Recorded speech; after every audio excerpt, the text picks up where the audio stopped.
Bueno, buen día a todos. Buen día, profesor Mauriño. Buen día a la señora profesor Mauriño. Muchas gracias por venir.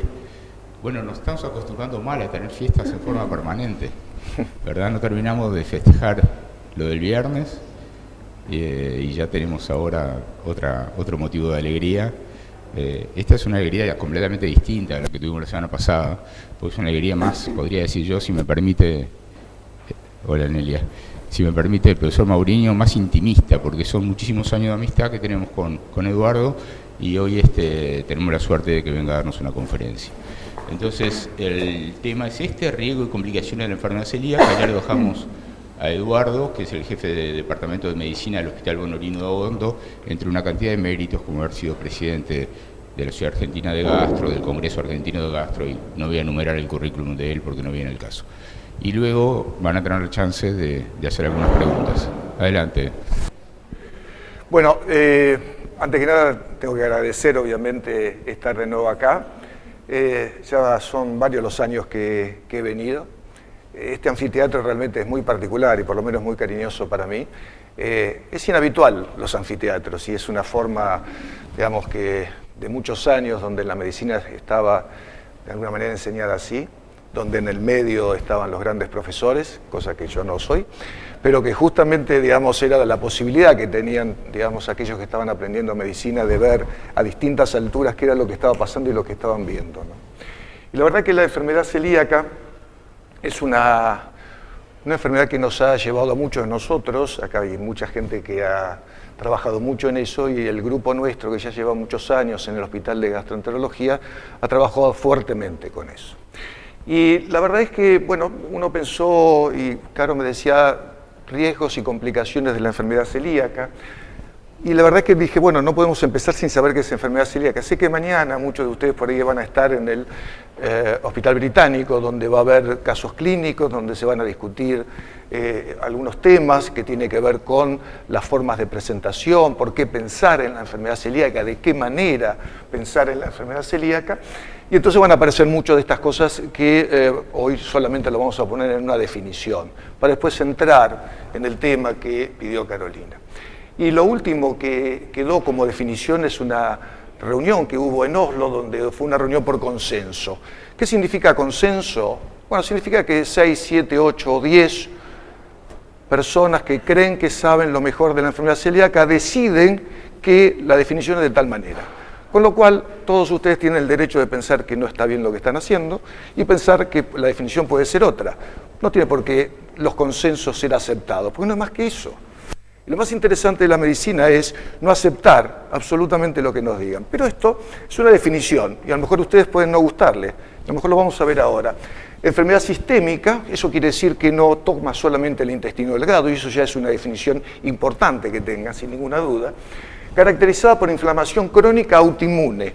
El término inflamación crónica está muy de moda porque es una forma permanente de agresión frente a un antígeno conocido, en este caso, pero en otros no tanto, que hace que los individuos tengan constantemente un estímulo de reproducción de procesos inflamatorios y que mantienen ese proceso inflamatorio a nivel de distintas áreas de la mucosa y de la submucosa. Entonces, tiene otra definición que es autoinmune, es decir, que hay una producción propia de anticuerpos y una respuesta de autoagresión, de alguna manera, que afecta al intestino delgado. Siempre no. Entonces acá puede uno decir, no, pero ¿qué pasa? Me dicen que es sistémica, pero frente al intestino delgado. Lo que parece ser cierto es que por alguna forma el intestino delgado es sin duda el órgano importante porque es el que recibe el gluten. Y para que haya una enfermedad celíaca tiene que haber un mecanismo antigénico. ¿Y el antígeno cuál es? El gluten. Por lo tanto, el intestino delgado es el primero que lo recibe. Por lo tanto, el intestino delgado uno dice, bueno, tiene que estar afectado. ¿Siempre está afectado, que es lo que conocemos con atrofia? No. Hay muchas expresiones de la enfermedad celíaca donde el intestino delgado está totalmente normal, en la visión muy macro de lo que puede ser una atrofia vellositaria. Puede tener un trastorno de la permeabilidad, no estar en una afectación clara anatómica y el paciente experimentar distintos tipos de presentación clínica. Pero hay un dato muy importante que tiene que ver con ¿a quién le puede pasar esto? ¿A cualquiera de nosotros? No. Le puede pasar solamente a aquellos que son susceptibles genéticamente. tiene que haber una condición genética para poder reproducir la enfermedad. ¿Cuánto conocemos de esto? Yo calculo que no más del 50%. Si lo que conocemos, que muchos de ustedes ya por ahí lo pueden recordar, que es el HLA de Q2, de Q8, solo representa el 50% de lo que se conoce en la genética. Y esto es interesante porque la realidad es qué pasa con el otro 50% que no conocemos. Y posiblemente ahí esté la diferencia en las distintas formas de presentación clínica, la posibilidad que vayan o no hacia complicaciones que ahora vamos a ver.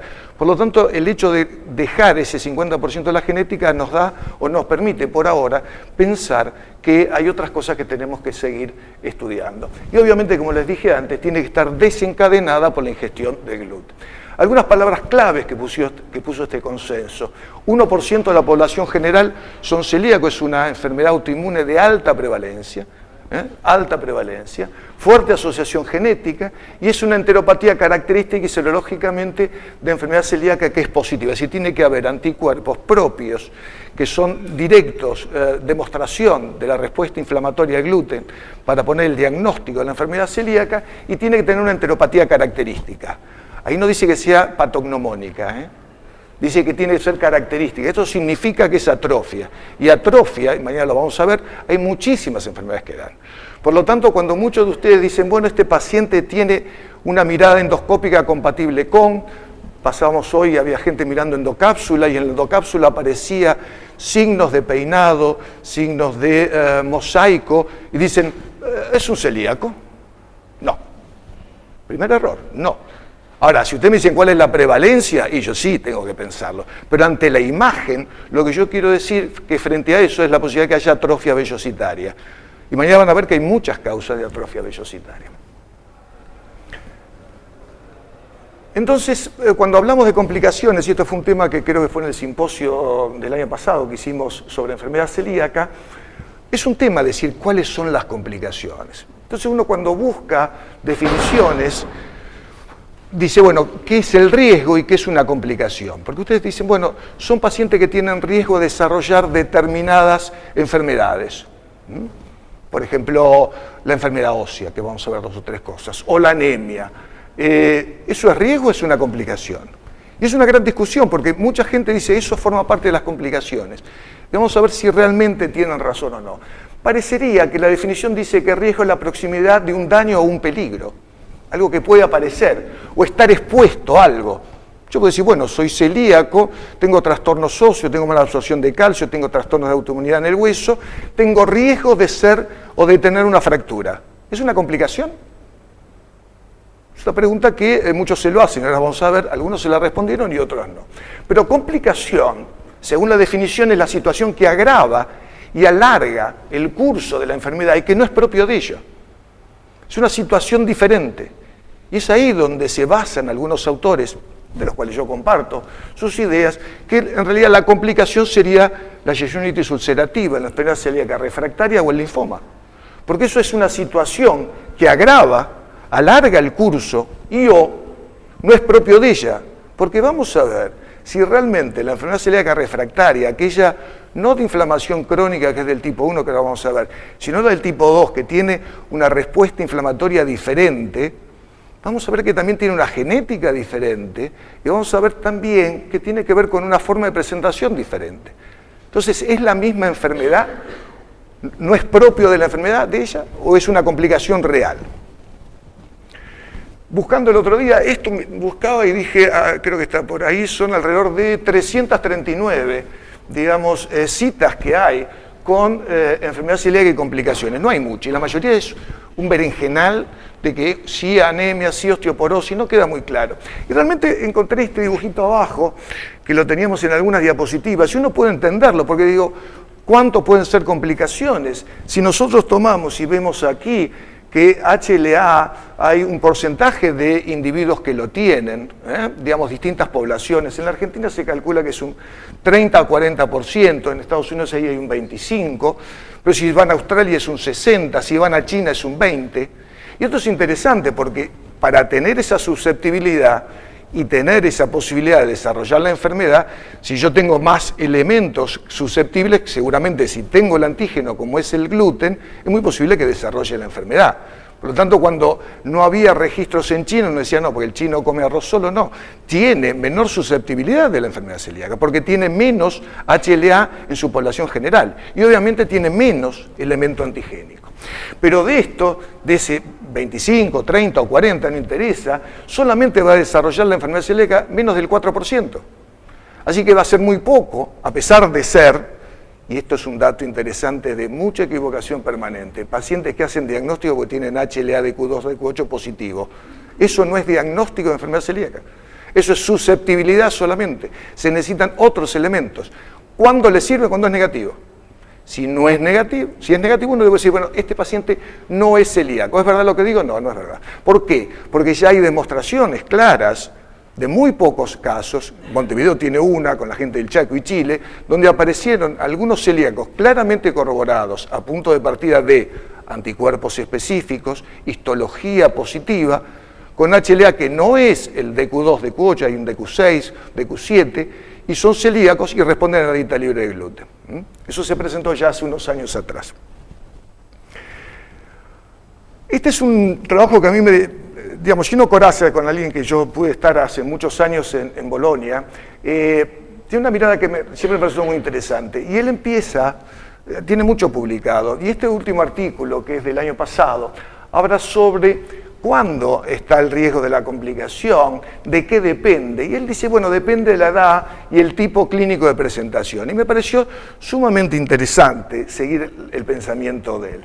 Y él dice, la realidad es que la definición de enfermedad celíaca, digamos, de la complicación es muy difícil. Y es verdad, es lo que yo le decía, uno encuentra en los últimos años una cantidad enorme de patologías que aparentemente son dichas que son complicaciones de la enfermedad celíaca.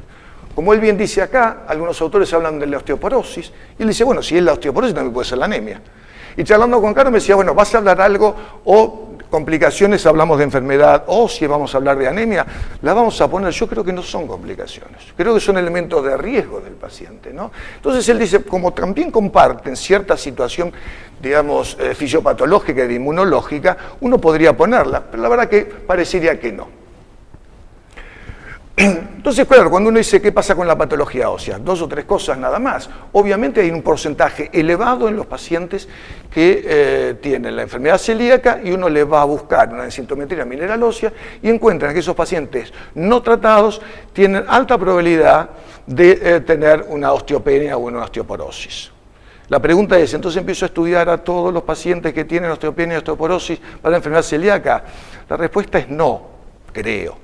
¿Por qué? Porque en la realidad hay artículos que van para un lado y para el otro, y que demuestran mayor o menor prevalencia en cada uno de ellos. Posiblemente la busquemos en determinados momentos, o al comienzo, por ahí de la enfermedad, para saber dónde uno está parado y qué fue lo que pasó. Entonces, bueno, muchos artículos dicen sí, más del 75% lo tienen, es más severa en pacientes con síntomas malabsortivos, es decir, que tienen mayor, digamos, complicación en la absorción del calcio, aunque nuestro grupo ha demostrado claramente que la importancia es más autoinmune presente en la formación ósea, hay un deterioro de la microarquitectura ósea, la dieta libre de gluten mejora, esto es una gran discusión que tenemos con la gente que hace la parte endocrinóloga, porque ellos dan calcio, porque dan vitaminas, vitamina D, etcétera, y nosotros hemos visto que sin ningún tipo de medicación estos pacientes evolucionan adecuadamente cuando se los toma en momentos tanto en la niñez como en la adolescencia o en etapa adulta. Ya es muy difícil cambiar, digamos, a alguien que tiene una osteoporosis declarada. Lo que se ve es que no cambia, no progresa a pesar de, ¿no?, en el seguimiento. Obviamente, como dijimos acá, es multifactorial, autoinmunidad, esto es un grupo de Corazza que lo hizo con interleuquinas 6 y 1, activación de osteoclastos y la mala absorción de calcio, como dijimos. Entonces, ¿hay mayor riesgo de fractura en esto? Bueno, se discutió mucho. Nuestro grupo publicó algunas cosas, otros grupos publicaron otras, pero la realidad es que parecería ser claro que los individuos tienen mayor riesgo de fractura. Esta es una pregunta que sigue dando vuelta y sin embargo, finalmente, la mayoría de los artículos nos dice que sí, aparentemente sería más en el esqueleto periférico, el riesgo asociado con la presentación de síntomas digestivos, generalmente producidas antes del diagnóstico. Esto fue varios de los trabajos que nosotros hicimos, es muy difícil que se fracture una vez que nosotros hacemos el diagnóstico y empieza el tratamiento. Cuando uno hace un interrogatorio previo, va a encontrar que muchos de estos pacientes tuvieron fractura en la infancia o en la adolescencia y que después, una vez cuando uno hace un corte, no lo tienen. Esto hay que tener cuidado porque también vale los sesgos de qué población estamos estudiando. Cuando esto lo hicimos en forma multicéntrica, por ejemplo con el hospital alemán, la gente del hospital alemán es completamente diferente a la que vemos nosotros en el hospital. Por lo menos ellos tenían distintos tipos de prevalencia de fracturas. No es lo mismo vivir en casa que vivir en una calle de tierra, sin agua, sin cloaca y sin posibilidades de desarrollar intelectualmente y agilidades que puedan llevarlo a mejorar esta situación. Entonces son pacientes que estuvieron más expuestos y que tuvieron mayor índice de fractura. El sitio más frecuente es de muñeca, porque posiblemente sea lo más fácil que cae, digamos, cuando uno busca son gente que tiene una fractura frente a caída de su propia altura, ¿no? Y eso obviamente, digamos, posicionalmente es lo que pasa. Y este es un artículo muy interesante que publicamos en el 2015, donde empezamos a ver realmente lo que es la estructura. Fíjese lo que es la estructura ósea del celíaco frente al control, tanto en el radio como en la tibia. Y cuando uno ve esto, dice, es muy fácil pensar. No vamos a entrar en el desarrollo de este trabajo, pero ¿cuál se puede fracturar mirando eso? ¿No? Digamos, la estructura donde está totalmente deteriorada, es muy claro que en el diagnóstico de la enfermedad celíaca, cuando uno encuentra esto, las posibilidades son mayores. ¿Qué pasa con la anemia? Esto es muy interesante. Los pacientes con anemia crónica, refractaria, tienen una alta probabilidad de tener enfermedad celíaca. No todas las anemias, pero los hematólogos, antes de dar hierro frente a una refractaria, hay posibilidades de pensar en la enfermedad celíaca. Obviamente es multifactorial, están todas las causas acá, y la prevalencia, cuando existe, es decir, son los hematólogos que dicen es una anemia refractaria, ¿cuánto tiempo hace que están? Más de un año, le dan hierro, no responden, y tarda mucho tiempo en hacerse un diagnóstico. Este es un error que vemos frecuentemente, inclusive en los hematólogos. Por lo tanto, entre estudiar el perfil férrico y poner 2 anticuerpos, no es un costo muy bajo a lo que significa tratar durante 1 o 2 años este tipo de pacientes, ¿no? Por lo tanto, los trastornos hematológicos no solo están ahí, sino que también se ve el hipoesplenismo, se ven fenómenos tromboembólicos y también la púrpura trombocitopénica idiopática. Es muy interesante lo del hipoesplenismo, muy interesante porque ahí nos desviamos un poco de la complicación, pero sí entramos en los riesgos, son los riesgos infecciosos. Son los riesgos de neumopatía neumococo. De hecho, hay muchos grupos que proponen el tratamiento, digamos, de vacunación en este tipo de pacientes. Son pacientes que tienen un vaso normal, pero tienen hipoesplenia. Entonces tienen una función esplénica no adecuada y por lo tanto tienen mayor predisposición a hacer determinados cuadros infecciosos. Entonces, siguiendo y volviendo atrás ahora con lo que decía Gino Corazzi y todo su grupo de Pavía, obviamente tienen que ver con un grupo de afecciones que pueden complicar y ese aumento de la mortalidad, y fundamentalmente, como les decía, están representados en la yeyunitis ulcerativa, el linfoma T, el linfoma B, digamos que también puede estar, y el carcinoma de intestino delgado, que se ve, el adenocarcinoma, sobre todo en área yeyunal, pero dice algo que es interesante, estas complicaciones son afortunadamente raras. Es decir, que yo estoy dando una clase de algo que casi seguro ustedes ni van a ver, porque son muy pocos los pacientes que llegan a esta situación. Son individuos que encima tienen una relación muy interesante con la edad y el tipo clínico de presentación. Hace más de 10 años, Mulder, alguien en Holanda que trabajó muchísimo sobre este tipo de patologías, dijo algo interesante: dejen de asustar a la gente con el linfoma. Dejen de asustar a la gente. Cuando usted no hace el tratamiento, usted va a tener un problema y va a tener un carcinoma, porque no se da en la mayoría de la gente.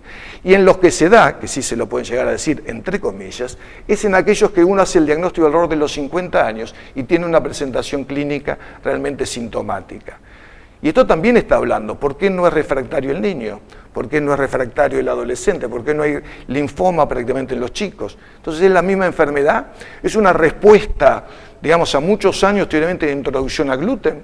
La verdad que no se sabe. Yo creo que es una enfermedad que tiene relación con el gluten, pero que tiene algún componente diferente a la enfermedad celíaca per se. Me parece que habría que empezar a dividir algunos de estos aspectos, ¿no?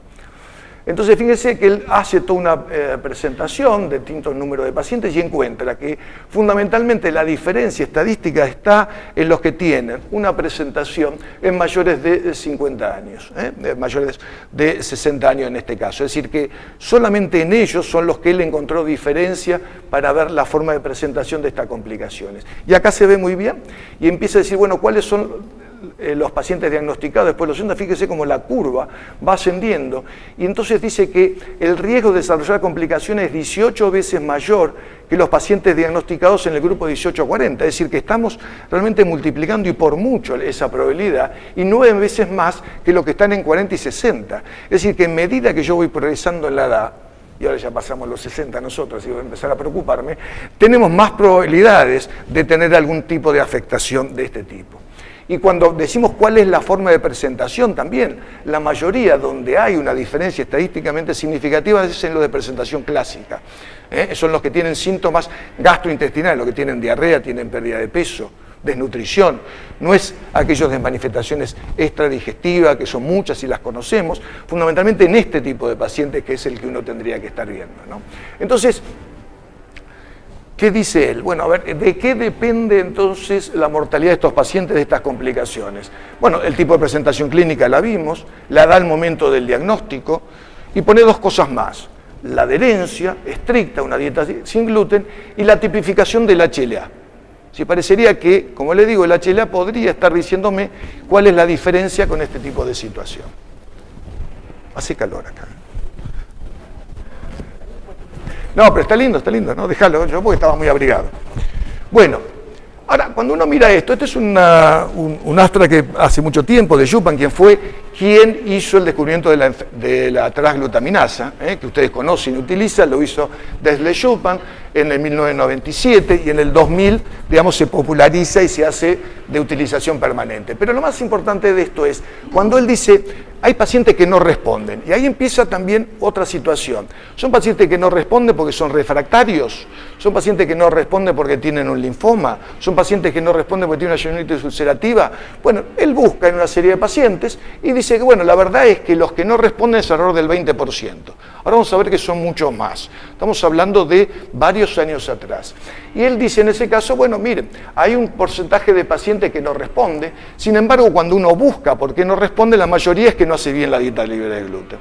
¿Sí? Entonces busca y dice, bueno, la mayoría, casi 30, 40% no hace. Pero hay otras enfermedades que pueden ser no respondedoras. ¿Cuáles son? Bueno, él pone un 10% de la enfermedad celíaca refractaria, yo creo que es el 50% de eso, o menos, pero él lo pone en ese grupo y en ese porcentaje. La intolerancia a la lactosa y la colitis microscópica, es decir, que son pacientes que permanecen con síntomas y uno tiene que decir, bueno, ¿pero qué le está pasando? Entonces, lo primero que nosotros le decimos a los residentes es, miren, estudien, hablen con la nutricionista y vean por qué. Y seguramente la mayoría va a encontrar que el paciente no adhiere a la dieta libre de gluten. Y apareció un artículo interesante que también discutíamos. Stefano Guandalini estuvo en una teleconferencia en uno de los últimos simposios nuestros, hablando sobre la importancia de la dieta. Y ustedes vieron que todo el grupo de Pavía, Italia tiene una fuerte, digamos, tradición en la enfermedad celíaca, hay muchísimos grupos, Pavía, Bolonia, Nápoles, la verdad que trabajan muy bien en pediatría, en Nápoles sobre todo también. Entonces, todo el mundo dice, bueno, parece que la dieta libre de gluten claramente está protegiendo. Y aparece una cosa interesante de alguien que es de Chicago, Stefano Guandalini, pediatra, y dice, esperen, la evidencia que respalda la protección, o el efecto de la protección del diagnóstico precoz y cumplimiento, para las principales complicaciones es conflictivo. Y opuestas hipótesis pueden ser igualmente compatibles con los datos publicados hasta la fecha. A mí me encanta la gente cuando dice, che, yo no estoy tan seguro de lo que todos me están diciendo. Por lo menos hay que escuchar a esta gente. Después vemos si tiene razón o no. Pero dijo, yo no sé si es tanto esto, ¿no? Y realmente, bueno, rompe un poco el esquema, porque yo les estoy diciendo a ustedes, bueno, pero parece que la dieta libre de gluten no protege. No, no digo eso. Lo que digo es, hay gente que dice que sí, hay gente que dice que tiene cierta duda, y entonces me encanta que la gente piense y diga, bueno, discutamos por qué. Sin embargo, él dice y aclara, obviamente, pero esto no significa que no hagan ni exijan, entre comillas, o le digan a los pacientes que tienen que hacer una dieta libre de gluten. Por eso dice, este escenario no debería desalentar a pacientes y médicos para luchar y lograr un estricto régimen de dieta libre de gluten. Dice una cosa y se protege, por otro lado, diciendo, no me van a decir ahora que yo estoy diciendo que coman gluten. Pero la primera frase hay que leerla, y hay que buscarla, y hay que pensarla. Frente a esto, acabamos de presentar en nuestro grupo, en el último Congreso Americano, ahora, de días atrás, algo que mañana vamos a poner, pero que me resultó bastante interesante, que es qué pasa con el chip, es decir, encontrar a péptidos inmunoreactivos en materia fecal que tienen una alta positividad, sensibilidad y especificidad, prácticamente 100% de especificidad, para demostrar que el individuo está comiendo gluten, ¿no? Entonces, bueno, acá lo que aparece simplemente para que ustedes vean. Se pueden hacer dos métodos, esto es muy rápido, digamos, tanto en materia fecal como en orina. La sensibilidad y especificidad, fíjense que es enorme. ¿Cuántos son los días que yo estoy midiendo cuando digo voy a buscar en materia fecal? ¿Cuándo puede haber comido gluten el individuo? Bueno, hablan de 2 días, algunos lo quieren llevar a 3, nuestro grupo también. Todos lo queremos estirar un poco, no sé si es tan verdad. Y la orina, que también decimos en unas 6 horas, en realidad también se puede explicar a 12, es decir, como todas las cosas en las publicaciones hay juegos, y todo lo que se dice siempre es relativo, va para un lado o para el otro. Pero parece ser, la verdad, por lo menos, que la sensibilidad y especificidad realmente es muy alta, ¿no? Y fíjense que la detección estamos hablando de 50. Recuerden que en general los productos aceptados para dieta libre de gluten es 10 ppm o 10 miligramos en Europa y 20 para la Argentina. Bueno, ¿cuál fue el diseño del estudio? ¿Y por qué se habló en tiempo real? Ya habíamos publicado un corte. Dijimos, bueno, los pacientes que dicen que hacen dieta libre de gluten, los estudiamos y encontramos que un grupo de ellos no la realizaba. Entonces en un momento discutíamos, bueno, ¿para qué nos sirve esto? En realidad era un cortometraje, como yo le puse esto, porque era, bueno, por 4 semanas qué era lo que pasaba. ¿De qué me sirve esto? Y primero para llevarlo a Estados Unidos, subir a la alfombra roja y alguien que nos diga está muy bien. Pero aparte de eso, no deja de ser interesante ver qué pasa en aquellos individuos, no solo en un corte transversal, sino que sea en un cortometraje, en 4 días. Perdón, en 4 semanas. Entonces se corrió y los fines de semana se hacía en orina y durante la semana que cubría más tiempo se hacía en materia fecal. En total eran 23, hoy estamos terminando los 53. ¿Qué empezamos a ver? 2 o 3 cosas. Más de 3 determinaciones de CHIP fue positiva en la mayoría de los pacientes. Vemos que la frecuencia y de la aparición era tanto en sintomáticos como en asintomáticos, y ahí empezamos a preocuparnos, porque aparentemente no había una relación entre la ingesta de gluten y los síntomas. Y vimos también que al principio la curva roja que ven como es ascendente, 9, 12, 15, 18, que son positivos en los 2 test, iba subiendo de acuerdo a las semanas.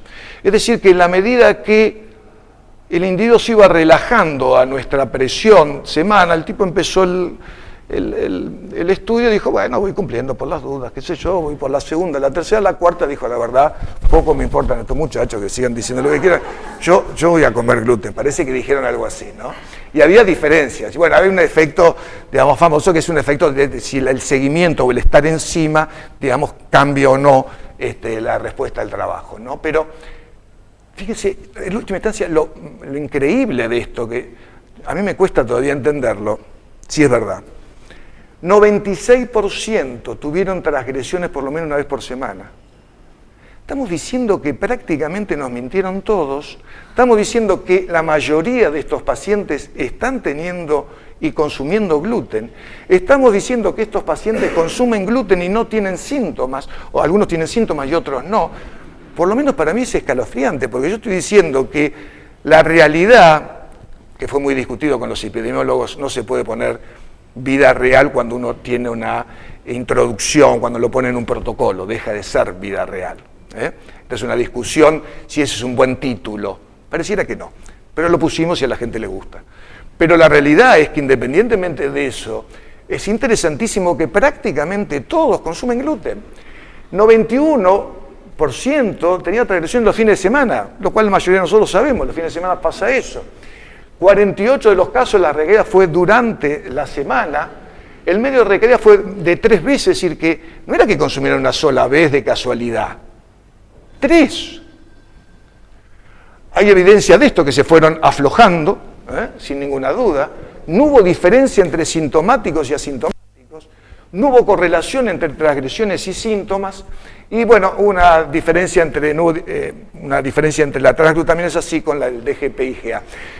Pero estamos diciendo que la mayoría de los pacientes consume gluten. ¿Tendrá razón Stefan Guardalini cuando decía parece que no protege mucho? Porque muchos de estos pacientes no todos tienen complicaciones. Entonces, las conclusiones es que obviamente es independiente de la presencia de síntomas, es una alta frecuencia de transgresiones, la mayoría lo pasa los fines de semana, y esta excreción incrementa, obviamente, con las semanas porque se van aflojando. Entonces, mirando esto, dice, bueno, pero parece que es verdad, parece que la gente consume. Entonces, la gente consume porque quiere, o porque no quiere, o porque no puede, o porque confía en. Entonces apareció este artículo que salió ahora, donde empiezan a decir, en un estudio que hizo Peter Green está, ¿no? Sí, Peter está ahí, Peter Green, sobre ver qué pasaba con un aparatito donde se puede, uno va a un restaurante, pide un plato de fideos libre de gluten, agarra un fideo, lo mete dentro de ese aparatito y el aparatito le dice si tiene o no gluten. Extraordinario. ¿Qué fue lo que encontró? Hicieron 5.600 tests, realizados por 800 personas, ¿no? Gluten fue detectado en el 32% en los niveles de las comidas. Y que esa detección fue, digamos, el 27 en el desayuno y 34 en la cena. Cuando eso se buscaba en lo que teóricamente era pizza o pasta libre de gluten, eso subía casi al 50%. Esto quiere decir que hay un alto porcentaje de pacientes que consumen gluten, quieran o no, y pareciera que no todos tienen linfoma. Pareciera que no todos tienen complicaciones. Y esto nos abre, digamos, un panorama complejo. Igual yo volvería al segundo párrafo de Guardalini. Eso no debe, lo digo porque hay mucha gente, digamos, joven, eso no debe, o todo lo que yo acabo de decir, no debe hacer que ustedes digan al paciente, coma un poquito, puede, tiene libertad, esos famosos permitidos. No, eso es un ambiente académico. Y ustedes hoy están en una situación académica. Cuando salen de acá, al paciente se le dice, usted no come gluten. Queda claro, ¿no? Si no van a decir, mire que Mauriño dijo, no. Ojo, yo lo que digo es, pensemos, hay evidencias, hay cosas muy interesantes, ustedes tienen que pensarlo, tienen que seguir mirando, tienen que revisar estos trabajos y decir, che, Mauriño parece que tiene razón, voy a seguirlo, o no me interesa y yo sigo diciendo que no. Pero insisto, de acá afuera el paciente no debe ingerir gluten. Punto. Ahora, esto vale la pena que hay que decirlo en estos ambientes, no en cualquiera. Entonces, bueno, fundamentalmente esto es lo que habíamos dicho antes, que era un porcentaje muy bajo. Y esto es el otro elemento, que es la severidad del HLA, que era lo que yo decía, la genética posiblemente sea diferente en uno u otro.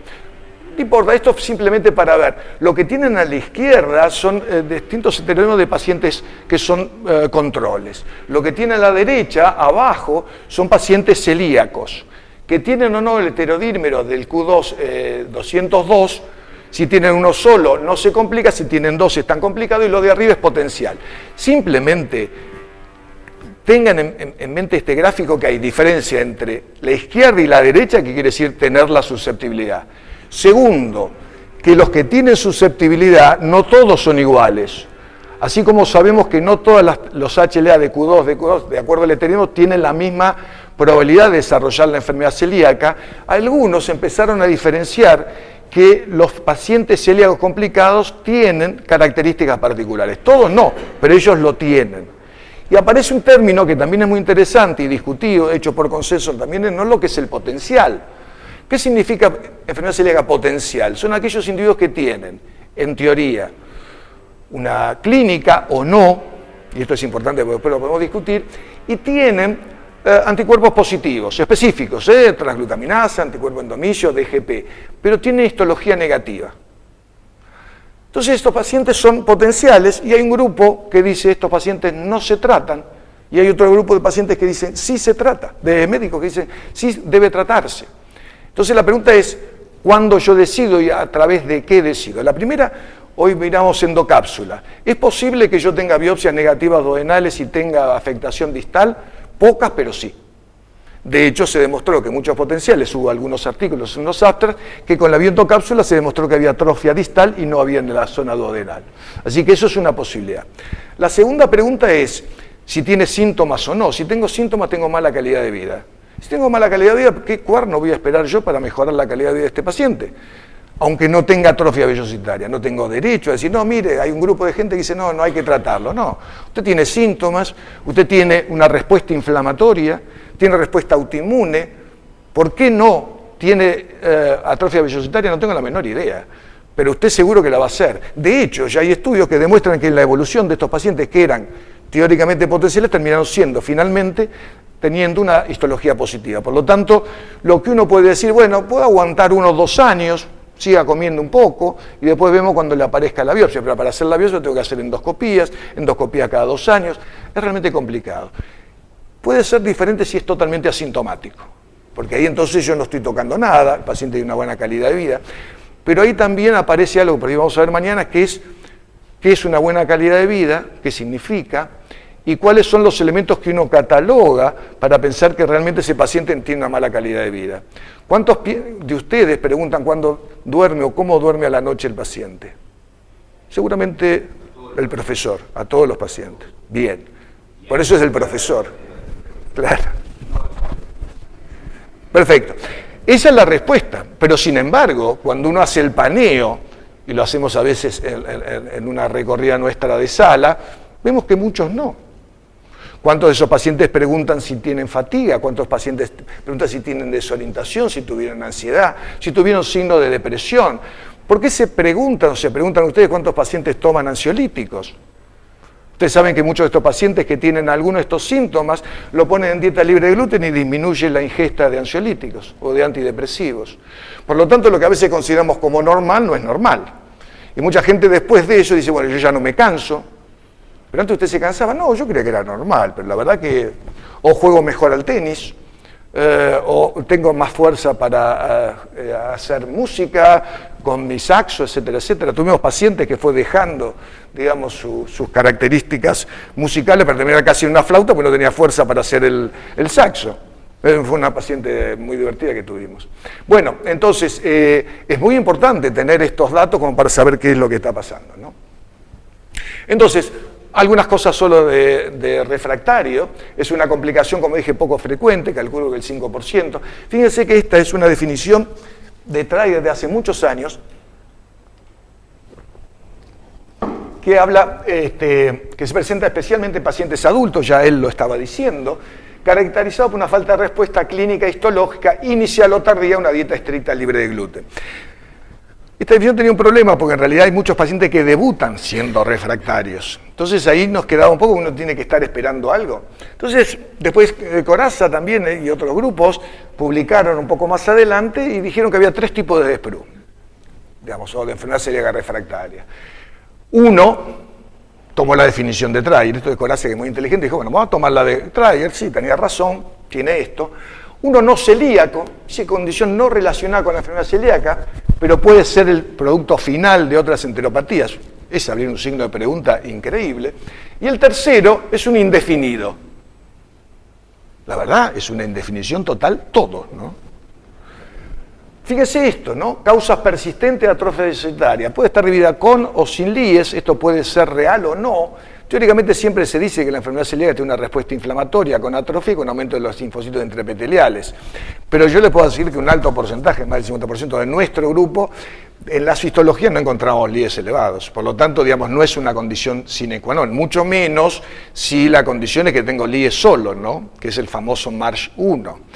Que después podríamos discutir, no sé si mañana, hoy, en algún momento, que hay que hacer con la clasificación de Marsh, ¿no? Porque la gente ha tomado clasificación de Marsh como enfermedad celíaca, que en realidad él no lo quiso hacer como una clasificación, sino como una respuesta inflamatoria en distintas etapas, y hoy es una complicación, porque vienen pacientes con diagnóstico de enfermedad celíaca con un Marsh 1, con anticuerpos negativos, y la biopsia totalmente normal. De esos pacientes, ¿cuántos van a ser celíacos? Muy pocos. Y por otra parte, hay que ver que LIES aumentados, o sea, linfocitos intraepiteliales aumentados, puede haber un montón de patologías. El Helicobacter es uno, sobrecrecimiento bacteriano es otro. Y esta es otra pregunta, ¿cuánto es lo que hacen endoscopía acá? Ven alguna característica por la enfermedad celíaca y sacan biopsias de anticuerpos. Pues nos pasa. Salmos solo del duodeno, decimos tiene LIES aumentado, puede ser por Helicobacter. ¿Le sacaste biopsia? No. Ah, hermano, pero si estamos pensando en algo, hacelo porque es uno de los elementos para tener una diferencia. Entonces, bueno, no importa, lo que le quiero demostrar es que hay un montón de enfermedades, la mayoría de ellas raras, que tienen atrofia vellositaria. Entonces, finalmente, el grupo holandés termina diciendo, bueno, es persistencia o recurrencia de atrofia vellositaria, con hiperplasia críptica, incremento del linfocito, hace un poco una descripción histológica, a pesar de una dieta libre de gluten, pone un tiempo, la verdad, no hay que fijarse en estos tiempos. Si estoy en 6 meses y el paciente está deteriorado, con pérdida de peso, tengo manifestaciones clínicas, tengo manifestaciones que ahora vamos a ver desde el punto de vista del laboratorio, herramientas como puede ser una pérdida proteica a través del clínico de alfa-1 antitripsina elevadísimo, tengo esteatocrito elevado, tengo hipoalbuminemia por consecuencia de esa pérdida proteica, no voy a esperar 12 meses, no tiene ningún sentido. Por lo tanto o cuando la severa persistencia de los síntomas necesita una intervención independiente durante esta duración de la dieta. Entonces, ¿cómo puede presentarse? Pacientes que tienen fiebre, pacientes que siguen con pérdida de peso, desnutrición, que siguen con esteatorrea, una enteropatía perdedora de proteínas, tienen dolor abdominal, cosa no habitual en la enfermedad celíaca, perforación, obstrucción o hemorragia. Método de diagnóstico, bueno, obviamente es lo de siempre, todo lo que nos puede dar el laboratorio con los anticuerpos. La mayoría de las veces los anticuerpos negativos, recuerden, son pacientes que tienen anticuerpos negativos y eso complica cuando se presenta la enfermedad de novo, de alguna manera por decir, porque son pacientes que uno dice, bueno, tiene atrofia vellositaria, pero tiene transglutaminasa negativa y EMA negativo. Entonces no es celíaco, no. Más del 50% de los pacientes tienen esta situación. El HLA tiene que ser, porque si no estoy frente a otra situación, ¿no? Digo, a eso me sirve para confirmar, pues yo tengo anticuerpos negativos, tengo atrofia. Y entonces, ¿puede ser, doctor, todo lo que me dijo antes? Sí, el HLA ahí me da un dato más, tampoco me hace el diagnóstico, pero me sienta mejor para poder describirlo. Puedo hacer enterotomografía o enteroresonancia, o eventualmente el PET, es decir, a buscar esa absorbencia de glucosa en determinados lugares.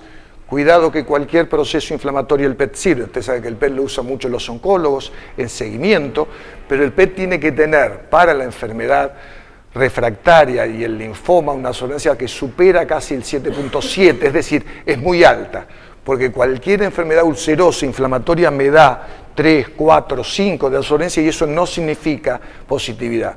Por eso cuando van a leer algunos artículos que van a decir que el PET tiene 100% de especificidad, está dado cuando yo hago ese corte. Si yo bajo el corte me cambia, como siempre. La señal de especificidad es donde yo pare, ¿no? Digamos, yo puedo cortar, subo por 2, por 3, de acuerdo a lo que me convenga, a veces. Yeyunitis ulcerativa, prácticamente esto no se usa más, pero es bien claro, la posibilidad de estenosis con úlceras marcadas por las flechas, es muy clásico esto, o estenosis muy claras que hablan de un linfoma, una manzana mordida, igual que aparece en el colon. Y la tomografía, realmente la tomografía nos ha dado toda una serie de elementos muy interesantes, el engrosamiento de la pared, con las flechas lo ven bien, la luz es muy chiquitita. También vemos la infiltración grasa mesentérica, ¿sí? Y los ganglios linfáticos en los pacientes que tienen un linfoma, es decir, en general la enfermedad celíaca refractaria no debería tener ganglios, ¿sí? sobre todo en rangos adenomegálicos. Entonces pasa esto. Y también hay un dato interesante que aparece en algunos artículos, que es el síndrome del nódulo mesentérico cavitado, es decir, que son, esto va pasando rápido, que son ganglios que están cavitados, que son ganglios que se van a reducir después del tratamiento, y es una forma de expresión de malignidad. Esto es una mucosa duodenal de aspecto atrófico, y esto es lo que se ve, la imagen histológica con un MARS 3A, es decir, con una gran atrofia, pero no llega todavía a tener la atrofia total, es decir, hay algunos rasgos de altura vellositaria. Y por supuesto, también el TET-scan nos sirve en estos cortes coronales como para poder verlo mejor. Acá tenemos el PET, que es lo que buscamos, como esa concentración que les digo, la posibilidad de encontrar en distintas zonas del intestino delgado.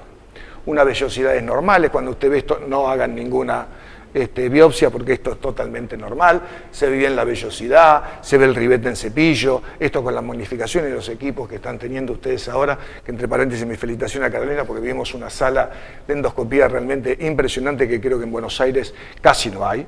El casi lo pongo por las dudas, porque que no conozca alguna. ¿Cuáles son las visiones endoscópicas? Esto ustedes ya lo conocen muy bien. La diferencia entre lo que es normal y lo que es patológico. No es necesario las tinciones. Hoy las técnicas de magnificación nos sirven mucho. Esto es lo que estaban viendo hoy ustedes en la endocápsula, que endoscópicamente también lo ven bien. Cuidado, cuando no ven esto también biopsian, ¿eh? Esto también es claro, digamos, esto es un mensaje que está, pero que a veces no es importante decirlo. También es interesante esto, cuando uno puede hacer parcelar.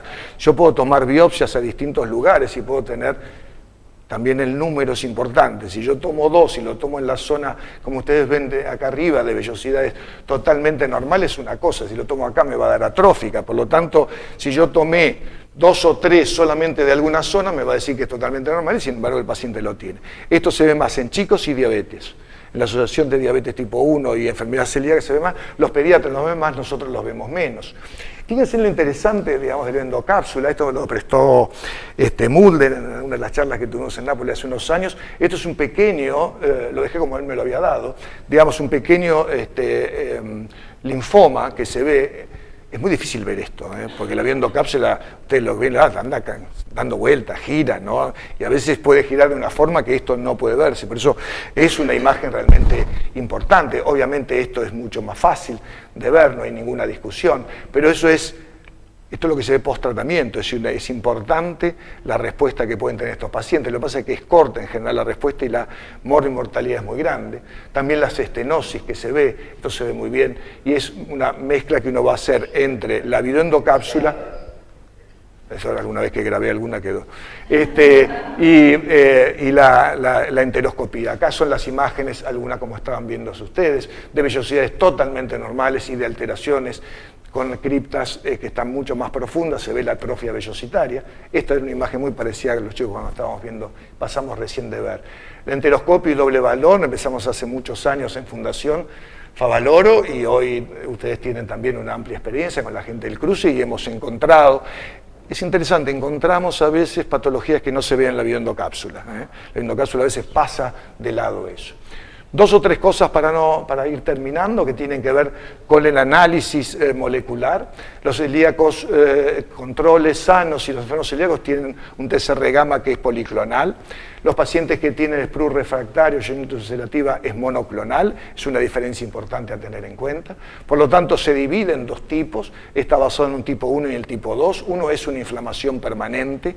En realidad, el tipo 1 es un enfermo celíaco que por alguna razón no para de tener respuesta inflamatoria. Nadie sabe por qué, pero en realidad todo lo demás es igual.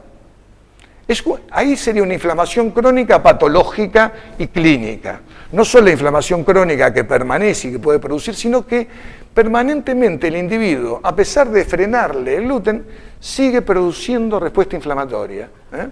Y los de tipo 2 son aquellos que ya tienen una pérdida en algunos de los linfocitos y tienen un anticuerpo, digamos un monoclonal TSR gamma. Esto es lo que se puede ver en forma de la inmunohistoquímica. En la parte de arriba, la actividad celíaca tiene CD3 y CD8 positivo, que se ve muy bien, que desaparece fundamentalmente en la anterior, digamos, de la izquierda desaparece la proyección del CD8. Entonces, muchas veces la inmunohistoquímica falla y hay que hacer citometría de flujo, y en esa citometría de flujo se habla que arbitrariamente también, cuando hay un porcentaje de células mayor al 20% de aberrantes, eso estaría hablando de la posibilidad de estar frente a la enfermedad celíaca refractaria de tipo 2. Es interesante que esta alteración y esta posibilidad de encontrar elementos aberrantes no aparece solo en la mucosa del intestino delgado, sino que puede aparecer en el estómago, puede aparecer en el colon y puede aparecer en la piel. Es decir, que hay distintas formas de aparición, como vieron, perdón, esto para atrás, no sé si, esta, se puede ver, hay alteraciones en la piel como manifestación de, y esto si uno hace biopsia, esto va a encontrar alteraciones bien claras. Esto es un trabajo de hace mucho tiempo, donde nosotros publicamos algo que no estaba todavía, que era una cantidad de pacientes que tenían, digamos, el HLA-DQ2 y tenían anticuerpos antiendomisio, y habíamos descartado los anticuerpos antienterocitos. Es decir, decíamos que estos pacientes eran completamente refractarios. Presentamos este trabajo allá en el 2006, casi 25 pacientes, la mitad tenía la posibilidad de tener una yeyunitis ulcerativa, porque tenían úlceras, la mitad era tipo 1, la otra tipo 2. La mayoría de los pacientes evolucionaron bien, y las conclusiones que tuvimos en ese momento, en el 2006, fue que era una patología grave relacionada con la enfermedad celíaca que tenía una muy alta mortalidad. Nuestro diagnóstico de linfoma fue bajo, tuvimos solo 12% de linfoma, cuando la bibliografía habla de mucho más, y la proporción de pacientes en buen estado a largo plazo fue parecido en ambos grupos, lo cual trajo alguna discusión de este trabajo que yo creo que debemos haber tenido alguna falla porque no pudimos hacer citometría de flujo y posiblemente hayamos catalogado algunos refractarios de tipo 2 que no lo hayan sido, porque fue demasiado buena la evolución que tuvimos y la mayoría de ellos no fueron tratados oncológicamente como hoy se habla, y vamos a ver el algoritmo ahora. Todos los tratamos nosotros con corticoides, con azatioprina, algunos con budesonida, pero hoy ese tratamiento en el tipo 2 prácticamente no es aceptado. Nosotros en ese tiempo lo hicimos y aparentemente habíamos tenido este resultado. Creo que es un trabajo que deberíamos reanalizar. Esto es simplemente un esquema relativamente simple de cómo uno busca y sospecha estos son los dos últimos slides, para ver qué está pasando con las enfermedades celíacas refractarias. Cuando uno tiene sospecha, como dijimos, lo primero que tenemos que hacer es saber qué pasa con la compliance de la dieta libre de gluten. Acá, nuevamente, si nos basamos en todo lo que vimos antes, realmente se hace muy complicado, vamos a encontrar que la mayoría de los pacientes consumen. Pero si es insuficiente, uno podría mandarlo a la parte nutricional para que reduzca al paciente. Hoy, más allá del GIP, creo que la entrevista personal de una nutricionista experta que tiene que tener un número de pacientes tratados sigue siendo uno de los gold standard para decir si el paciente cumple o no la dieta libre de gluten. Es un dato realmente importante. Pero si uno cree que realmente la hace, obviamente tiene que hacer endoscopía, y en la endoscopía obviamente tratar de hacer inmunohistoquímica, hacer citometría de flujo. Si es aberrante, y tengo menos del 20%, voy al diagnóstico de tipo 1, pero si tengo más del 20%, voy al diagnóstico de tipo 2. Pero también puedo tener lo tengo pensado en el inicio, el comienzo del linfoma. Entonces, si yo tengo linfoma porque tengo persistencia de síntomas y sospecha de linfoma, tengo que ir a lo que vimos hasta ahora, imágenes, tengo que ir al doble balón, tengo que ir a la endoscopía, tengo que ir a hacer la inmunohistoquímica. Y si todos estos elementos realmente son positivos, hago el diagnóstico, y una vez hecho el diagnóstico, uno puede trabajar con la examinación o trasplante de médula ósea, la posibilidad de hacer clarividine, que ahora vamos a ver, o buscar, digamos, alguna alternativa de tratamiento que hoy se está discutiendo. Y finalmente esto, que es muy importante el final, la sobrevida de los pacientes que llegan finalmente al linfoma, la sobrevida a 5 años es menos del 15%. Ahora, la realidad es que uno empieza con las enfermedades celíacas, con una estricta adherencia a la dieta libre de gluten, y ahí yo puedo, frente a una evidencia de no respuesta, ir hacia el tipo 1 y el tipo 2, que eran los que yo le decía antes. Cuando estoy frente al tipo 1, esa inflamación permanente, tengo respuesta a los esteroides, a la azatioprina, y en general no usamos tacrolimus, que se usa mucho en trasplante hepático, etcétera, etcétera, pero realmente nosotros no lo hemos trabajado, a pesar de que hay report de tratamiento de este tipo de pacientes. En general estos pacientes Si no tienen úlceras, evolucionan bien. Aquellos que tienen úlceras tienen mayor complicación y andan muy bien con budesonida. Ahora, si obviamente estos pacientes tipo 1, muchos decíamos, no evolucionan hacia el linfoma, pero sí, hay un 10-15% que igualmente pueden evolucionar al linfoma y hay que ir a buscarlo y hay que tener cuidado. No todos los 2 van al linfoma, pero son los que más lo llevan, y los 1, no todos son totalmente normales y hay un porcentaje que puede hacerlo. Entonces puede ir a cirugía, a quimioterapia o trasplante, y del lado 2, como le dije, nosotros no lo tratamos, y la verdad que pensar que tenga una buena respuesta, nos cuesta hoy mirando este artículo que hicimos años atrás, porque hay que trabajar con otro tipo de tratamiento. La sobrevida a los 5 años es menos del 50%, en aquel que no se complica con el linfoma, y cuando se complica con el linfoma ya la sobrevida y la respuesta al tratamiento realmente es muy baja. Así que bueno, muchísimas gracias.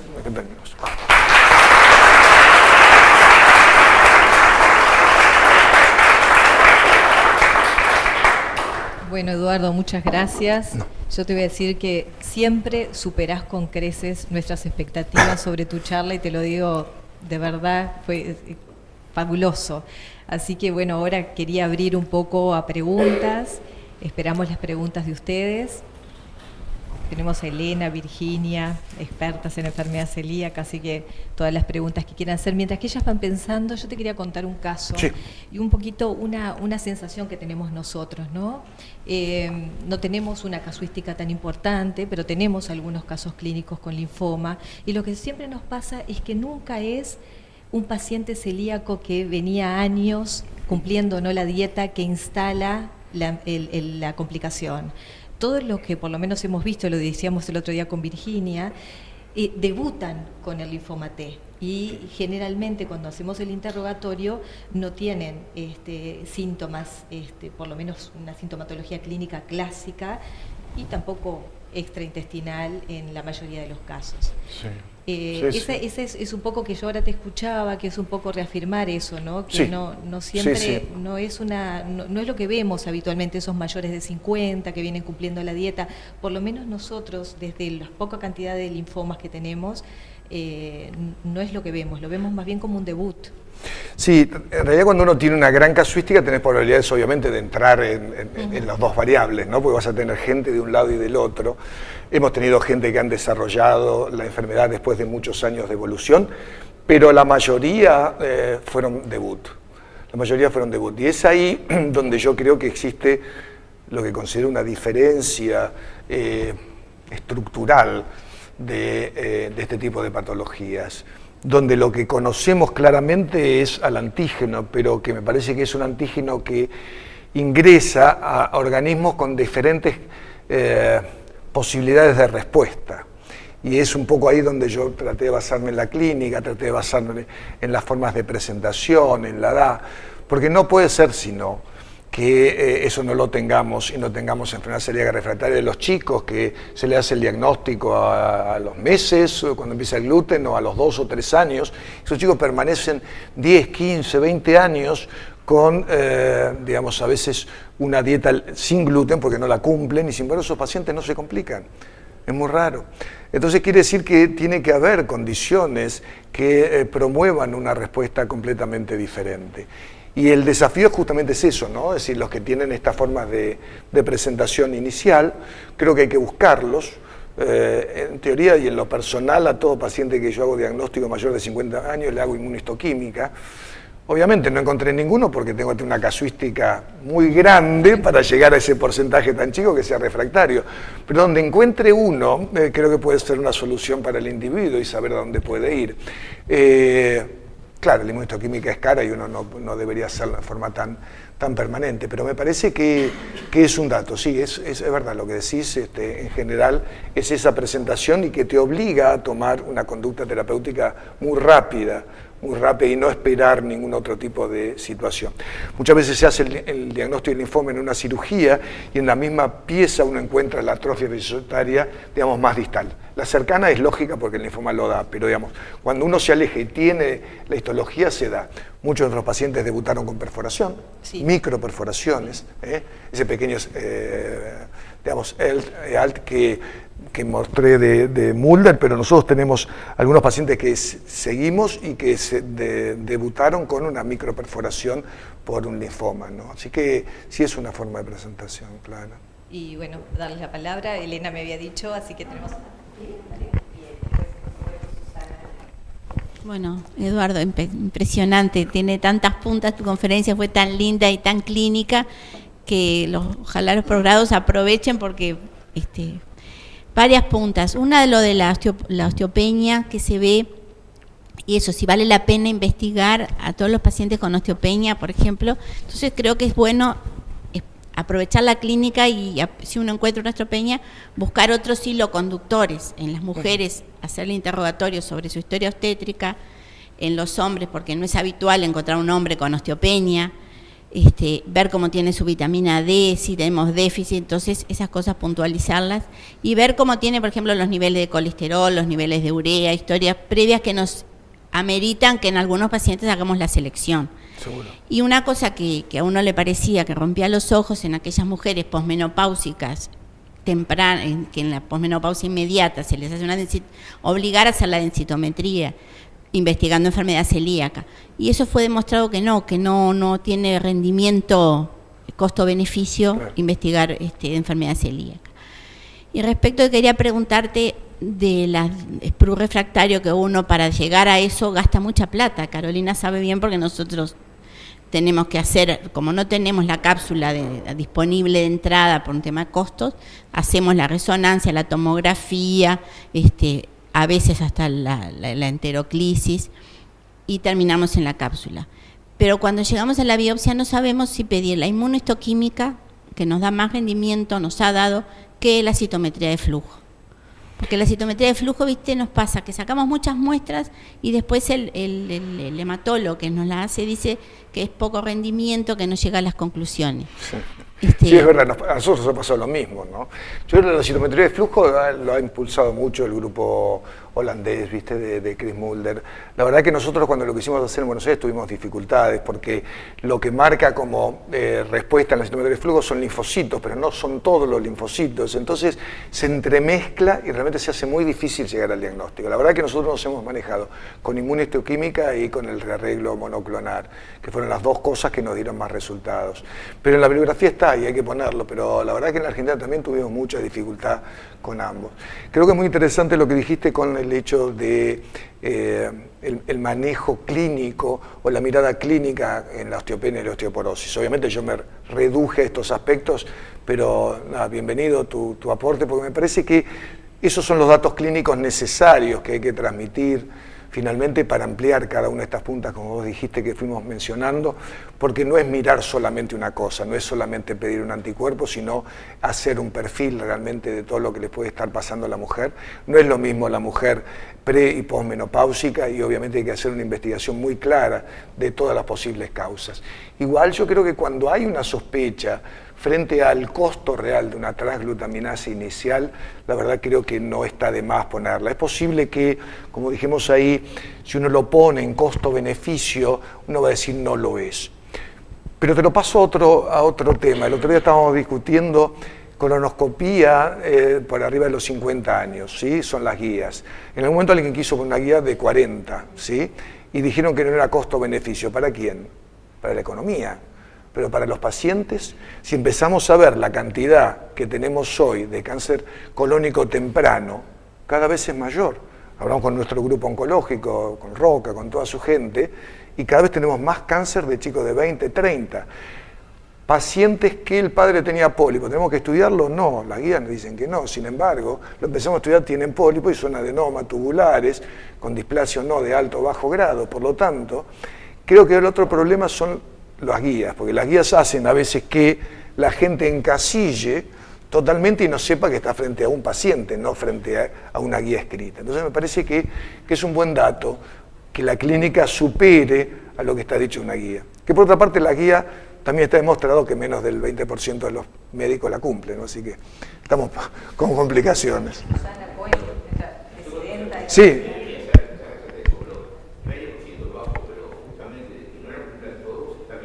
Claro, claro, sí.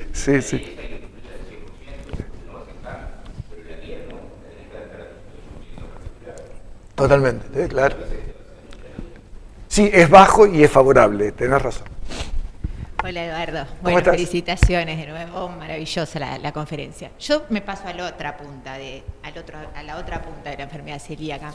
Voy al paciente de 30, 35 años que te viene con una dispepsia, que le hacemos marcadores de enfermedad celíaca negativos, le hacemos la fibrogastro y como decís tú, en la biopsia aparece un MARSH1, ¿tá?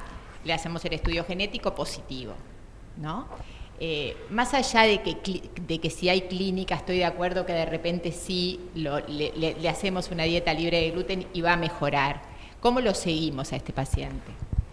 Lo que pasa es que el problema, mañana vamos a hablar de sensibilidad al gluten no celíaca, ¿no? Porque a mí me parece que empiezan a mezclarse algunos aspectos que tienen que ver, digamos, qué es lo que le está produciendo la clínica al paciente y qué tengo elementos yo para decir que haga una dieta libre de gluten. Si tengo un MARSH1, sí, la verdad es que a mí me cuesta ponerme una dieta libre de gluten. Te digo más, en realidad, si tomo mis historias clínicas de mi propia consulta, diría que hace 10 años le daba dieta libre de gluten. Y de hecho lo seguí. Hoy ya no. Pero es bueno cambiar, a veces para bien o no. Pero me parece que Marsh nos metió, digamos, esta historia, y la gente también, donde Marsh es sinónimo de enfermedad celíaca. Yo creo que simplemente es una expresión anatómica interesante que hizo Marsh, que pasó de algo rígido, que es la anatomía patológica, a algo funcional, que es de la respuesta inflamatoria a la atrofia. Y lo que vimos como LIES es una respuesta inflamatoria. No más que eso, que no es, digamos, patognomónico de la enfermedad, ¿no? Creo que es un problema el paciente que tiene, como decís vos, una clínica compatible con, tengo biopsia negativa y tengo solo el LIES. Ahora, si yo empiezo con la dieta libre de gluten, quiere decir que al paciente lo considero celíaco, por lo tanto tengo que estudiar a la familia, por lo tanto tiene que seguir con dieta libre de gluten de por vida, con lo tanto yo le cambio sociológicamente y psicológicamente su vida y ahí me trae un problema. No, yo estoy de acuerdo contigo, yo no lo categorizaría, ni es que le digo tenés que entrar, probablemente al bajar algo la harina, me refiero a mejore. Mi pregunta es si tú lo volvés a rebiopsiar en algún momento o volvés a intentar la búsqueda de alguna manera que lo dejas estipulado o no. No hay descripción de un seguimiento en ese tipo de paciente. Ahora, si, era lo que yo te decía antes, si vos hiciste esa biopsia y tenés biopsia de cuerpo y antro y es Helicobacter positivo, podés erradicarlo y podés ver si después sigue teniendo LIES. La otra es, ¿cuál es el porcentaje de LIES que uno toma como normal? Es lo de Ferguson de 40, es 25, es casi 22 en el trabajo nuestro. ¿Dónde pongo el corte? Tema no simple. Y la otra es quién lo lee, quién lo cuenta y cómo lo cuenta. Porque si lo cuento teniendo los linfocitos, voy a medir mucho más de lo que es cuando no lo hago. Entonces ahí se mezclan muchísimas cosas que, insisto, me parece que son importantes para tener idea de cómo seguir a ese tipo de pacientes, ¿no? Yo lo seguiría eventualmente con anticuerpos y no trataría de seguirlo endoscópicamente, salvo, insisto, que tenga Helicobacter, lo erradico y después yo quiero ver una respuesta a eso, ¿no? Virginia. Eduardo, felicitaciones. Si hay algo que aprendí contigo fue a ser bastante más crítica de lo que leía de enfermedad celíaca, porque fue de las cosas que más me enseñaste allá en el Bonorino. Te quería hacer una pregunta específicamente los familiares. ¿No? Familiares de primer grado en los cuales tú encontrás una enfermedad celíaca de repente con anticuerpos positivos a títulos bajos, le haces el HLA, altísima chance que te venga HLA de Q2 o de Q8 positivo, tú le decís al paciente, bueno, tú sos un potencial, tenés el antecedente familiar y ahí podremos definir si lo pones o no a dieta libre de gluten. ¿Qué opinas tú en cuanto a lo que implica necesariamente calidad de vida? Porque todos decimos, le va a mejorar la calidad de vida al paciente, pero uno sabe que después cumplir una dieta libre de gluten no siempre es igual a calidad de vida. Es muy fácil indicar una dieta libre de gluten, pero después en la práctica para el paciente hacerla puede bajar la dieta libre de gluten. Me gustaría un poco la opinión, yo sé que tu señora también ha estado mucho en este tema de calidad de vida, respecto a qué es calidad de vida para el paciente y cómo medirla en un paciente celíaco, sobre todo en un paciente que es asintomático, que por el hecho de haber sido hermano de un celíaco, bueno, le buscamos la enfermedad, queda algún título bajo de enfermedad celíaca, atrofia no encontramos y los ponemos una dieta para toda la vida. El paciente dice, ¿por qué yo si yo no tengo ningún síntoma? Que lo haga el otro que sí tenía la diarrea. Bueno, ahora dejo a mi señora, pues si después no me deja a mí hablar, pero... no, dos cosas con eso. Uno es lo de títulos bajos, porque pusiste es un tema, títulos bajos, ¿qué significa? ¿Cuánto es bajo? Y si tengo que reproducirlo o no. En los chicos, viste que se repite, digamos, si conviene repetirlo, sobre todo si es transglutaminasa. Yo tengo mucho miedo a los títulos bajos de lugares de bioquímica que no conozco. Por lo tanto, en general, trato de volver a repetirlos en otro lugar que me resulte confiable y a lo mejor agrego algunos otros elementos que me puedan fortalecer. Te digo, para también complicar un poco la vida, es que estoy teniendo transglutaminasa negativa, hemonegativa y DGP positivo. Estamos teniendo eso. Claro, eso está trayendo un problema enorme que todavía no está aclarado. Todavía no está claro qué significa, digamos, ese punto. Pero dejémoslo porque si no vamos a estar 3 días con eso. Pero con la familia, ¿viste? Hay toda una historia interesante con el HLA. Los pediatras no quieren pedir a los chicos o a la familia, digamos, el HLA porque dicen que pueden tener una relación de padres a hijos completamente diferente con los que tiene el HLA de Q2. No, los pediatras lo discuten eso. Y es interesante porque dicen que se vuelven obsesivos con el chico que tiene el HLA, que a lo mejor, como dijimos ahí, no va a ser celíaco, solamente un porcentaje muy bajo. Entonces los pediatras dicen que no.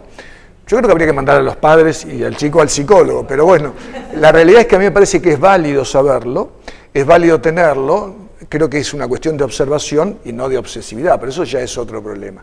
¿Qué es calidad de vida? Cuando nosotros medimos calidad de vida, bueno, ahora Cris te dice, pero lo medimos con el SF36. ¿Qué es el SF36?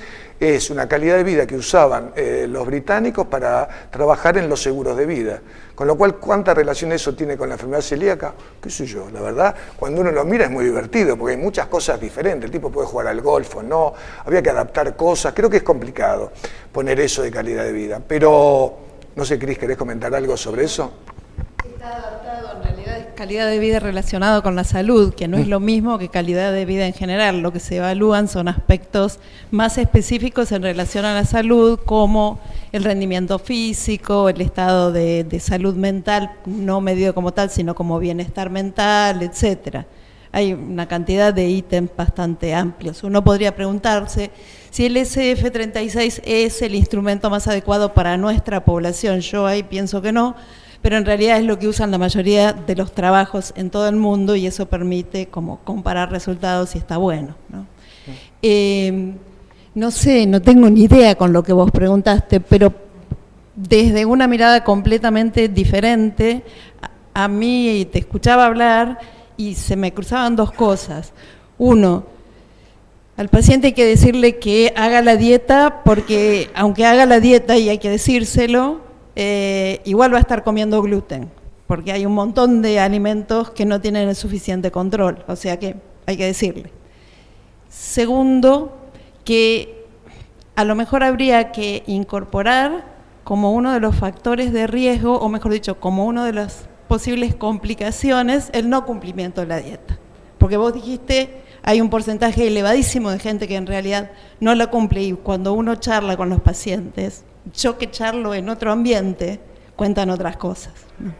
Entonces eso me parece que sería un aspecto, digamos, llevar a la medicina hacia un lado más conductual, ¿no? Y pensar, si yo ya sé que este tipo no va a cumplir, tengo que empezar a verlo en un ámbito más amplio. ¿Por qué no lo va a cumplir?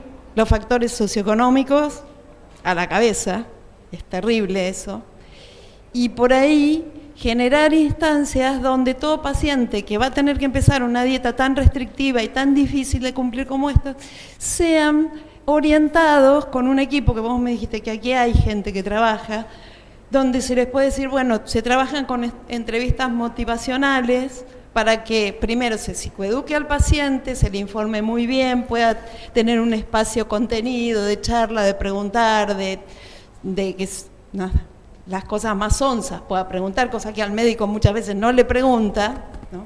De quejarse también, de cuántas veces. y que desde ahí, sobre todo, mejor todavía si es en grupo, porque eso potencia mucho, se vaya haciendo como un apoyo a la dieta, ¿no? Allá hay un grupo, Andrea trabaja también con esto, mucho con las nutricionistas, claro, y me parece que en realidad eso es una respuesta barata, no requiere ninguna instrumental específico, es simplemente destinarle un tiempo y armar los grupos. Yo creo que eso habría que pensarlo con sentido común y realista, y administrar bien los recursos cuando son tan escasos, ¿no? Sin duda. Otra de las cosas que pensaba es que hay muchos pacientes que son asintomáticos supuestamente, pero que cuando entran en dieta se sienten mucho mejor. Sí. Y no lo saben, no se dan cuenta cuando entran en dieta. Entonces también a veces el probar a ver qué pasa vale, ¿no? Psicológicamente, médicamente no sé. Sí, mucho disminuye el brain fog y bueno. Profesor Mauriño, querido negro, muchas gracias por venir. No. Hace muchos años quise ponerle el nombre de este anfiteatro al profesor Elvio Ceballos y no me dejaron. Entonces me salí con la mía, porque puse la foto ahí y el nombre de Elvio allí, una plaqueta. Así que no se llama Elvio Ceballos, pero hoy debe ser de los días que está más contento de haber estado ahí con la foto, con esa sonrisa media socarrona que él tenía. Y la amistad con Eduardo es una herencia de Elvio, como tantas otras. De Elvio, del Elvio Boer, del Pato Gómez, queridísimo Pato Gómez, de Carlito Morán. Y que nosotros, inmodestamente lo digo, lo fuimos alimentando mutuamente. Y entonces ya estamos a la altura de la vida que nos podemos dar estos lujos de poder decir lo que sentimos de corazón a corazón delante de toda la gente y intentar dejar una semilla de que hoy o mañana, en algunos años, puedan decir que también por ahí alguien de tu grupo hereda las conexiones con toda esta gente joven y genial que tenemos en la cátedra. Y fuera de la cátedra pues están también compañeros que fueron de la cátedra, pero que en el fondo del corazón lo siguen siendo, si me permito decir. Con mucha modestia te vamos a dar un diploma nomás de que hoy estuviste acá. Muchas gracias. Te vamos a dar el último libro que publicó la cátedra. Muy bien, muchas gracias. Y un recuerdo para que, bueno, te lleves de nosotros. Voy a poner esto acá. ¿Quieres abrirlo vos?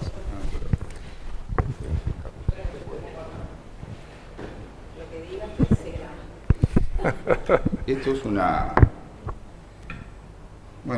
recuerdo, como te dije antes, que dice así, vamos a hablarlo al derecho mejor: la Clínica de Gastroenterología de la Facultad de Medicina de Montevideo, al doctor Eduardo Mauriño, como reconocimiento de su brillante y generosa labor asistencial y docente, así como a sus aportes al conocimiento de la gastroenterología, Montevideo, 3 de junio de 2019. Muchas gracias, Campi.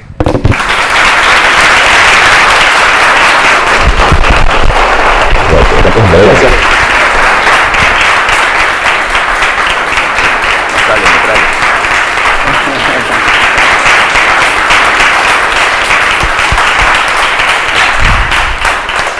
Bueno, realmente, bueno, ahora resulta casi increíble esto, ¿no? Son muchos años y contabas a Caro y a la gente, hace unos días despedí de mis residentes. Estoy terminando mi etapa hospitalaria, digamos, de casi 40 años. Y la verdad es que, como le dije al principio, los anfiteatros siempre me producen una satisfacción diferente. Uruguay es un lugar realmente, creo, diferente. Y la verdad es que han pasado por el hospital gente divina. He venido acá todas las veces, no me canso de venir. No creas que no voy a volver ahora después de esto, pero seguramente van a haber otras oportunidades. Pero es una satisfacción y realmente un agradecimiento que hayas permitido que hayas vuelto aquí, de darme esto, que esté mi señora acá, también me resulta sumamente bueno.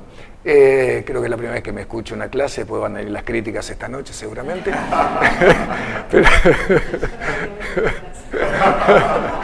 Pero bueno, sí. Pero Henry comentó de algunas personas que a lo mejor todos ustedes no conocen, pero que algunos sí, que la verdad que tenemos con Henry ahí un corazón unido por mucha gente y muchos de ellos ya no están.